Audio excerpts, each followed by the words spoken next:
What up? It's your boy Dick Incredible Man. I'm back at it again, and this is Naka no Hito Genome episode 4. Okay, man, it was absolutely fantastic. I know I say that a lot, but I enjoyed it. It was a lot slower than the past 3 episodes. This one was like really slowed down a lot. They still started a game, but this one was a lot slowed down compared to the others. I mean, a lot, in my opinion. But yeah, man, let's talk about the episode. Um, First off, it picks up and it shows what's dude's name? Let me hold on. I'm gonna get their names down packed after a while. Um, okay, it shows Onigaski. I think that's his name. Anyway, it shows him and no, was it him? Yeah, okay, yeah, it was Onagaski and Zakuro, and they were out and about looking at stuff again. And then we get this nice, subtle hint and kind of leadway. And I thought it was going to go into something about that, but it didn't. It just jumped straight into them talking with Paka-san about the game they were going to play. But Zakuro mentioned why he was there. He's looking for his twin sister.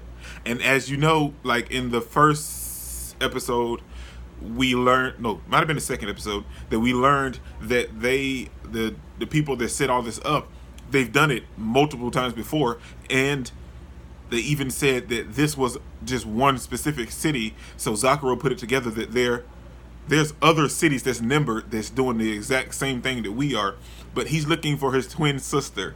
Now, the thing about that is, oh man, I wanted them to at least give me some kind of backstory. I'm pretty sure in the manga it kind of done its own backstory, but I wanted them to give me a backstory in the anime. It didn't, but I wish they would have more about that, because that seems very interesting, that he's there looking for his sister, and I thought they was chosen randomly, but that's weird, because why would they choose him knowing that he had a twin sister that was participated in this game as well? It's very weird, this whole conspiracy type theory type thing, and I'm drifting off, but that moment right there was one of the best moments in this episode to me, that he's there looking for his twin sister. I wish they would have dove into that just a little bit. But then we get them talking to Paka-san. He's taking them to a village, and it's like a festival, and he says that the next game is going to be where they have to deal with a demon that's taking girls and kidnapping them, like pure innocent girls, and kidnapping them. So then we get that, and there was a lot of comedy from that point to what I'm talking about, and there was some nice comedic moments with Kudo, and I love Kudo's like reaction to what other people are saying and talking about. Sorry, I thought I heard something.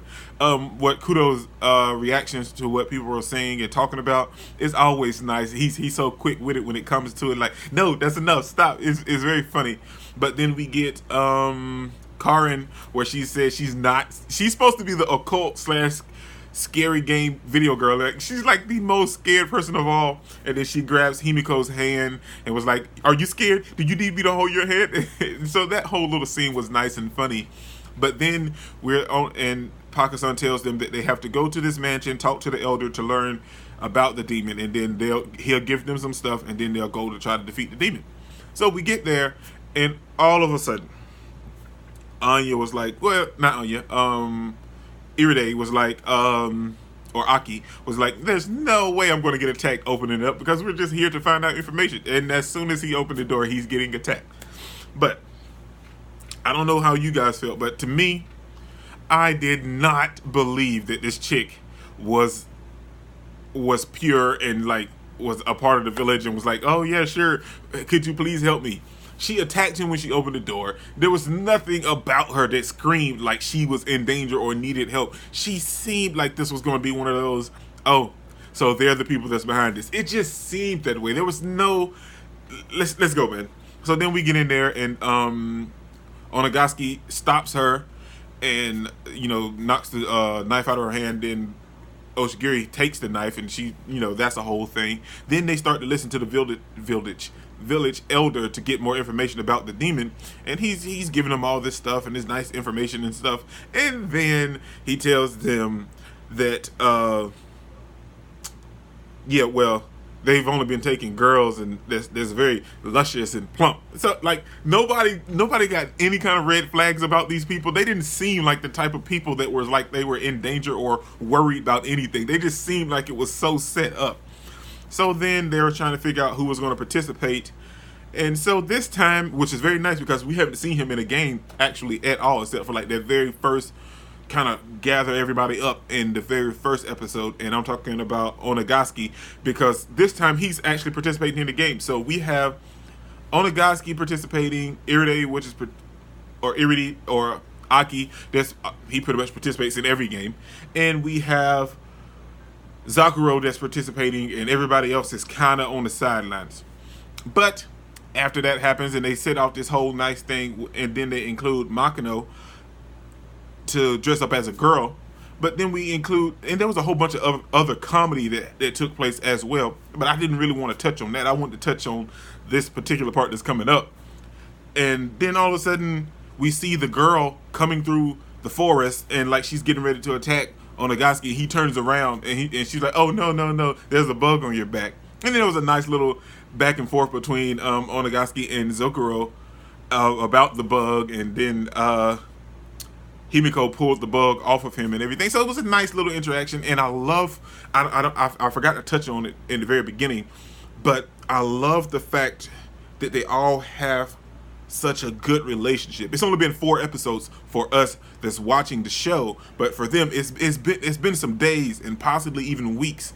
And I love the fact that they touch on that, and I'm pretty sure they go more in depth in the manga, but it's very nice to have that. Like the fact that Kudo and Aki were having this kind of conflict a little bit, where it kind of it ended up with Aki getting hit, but not out of him getting hit in that fashion. It was like an accident that it happened, but he was getting the pills for Kudo because he couldn't sleep. But like Kudo still feels some type of way, but he doesn't. He isn't upset. He understood why Aki did what he did. That's the type of stuff about this anime, man. Every episode is just as fantastic as the last one, because we get more in depth about these characters, and they're very understanding. We have the comedy aspect, and then we get such good scenes like this, and even the scene where Himiko asks him and asks Kudo and Aki, are they fighting, or are they still fighting? And everything about this whole episode was nice, and I love the compassion that they show towards each other. Oh man, this I don't know if anybody else feels like this, but I love the compassion that they show towards each other.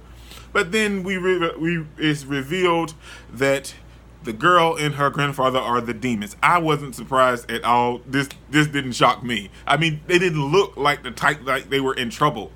So then the girl kidnaps Karin, and Aki volunteers himself to go with them, but he was just saying that he just didn't want Karin to be alone. And then they go to a whole little off shot of Kudo thinking and having, not having feelings, but like feeling upset about Aki always sacrificing himself.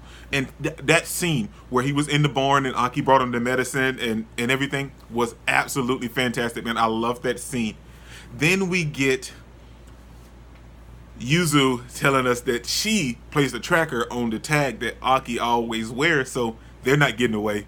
They're not getting away at all, man. So I'm so hyped for episode 4, because this is the first episode that it actually led into a 2-part episode. So that's going to be very nice to see the conclusion of what's going to happen. But as I said just a few moments ago, I love the companionship and the compassion they show and have for each other, man. It's such a great thing that they have, and they've only just met each other, and it's only been 4 episodes for us, so that's like maybe, you know, like in like a short time span. But for them, I'm assuming it has to have been weeks, because you can't have that kind of relationship with someone over a couple days, man. That is something that you build, and they've been there for a minute, and it's just them. They have to interact with each other. There's nobody else to interact with, so it's just them. And I love the compassion that they show for each other and the companionship that they have. But this is what incredible, man. I enjoyed this episode. I absolutely loved it.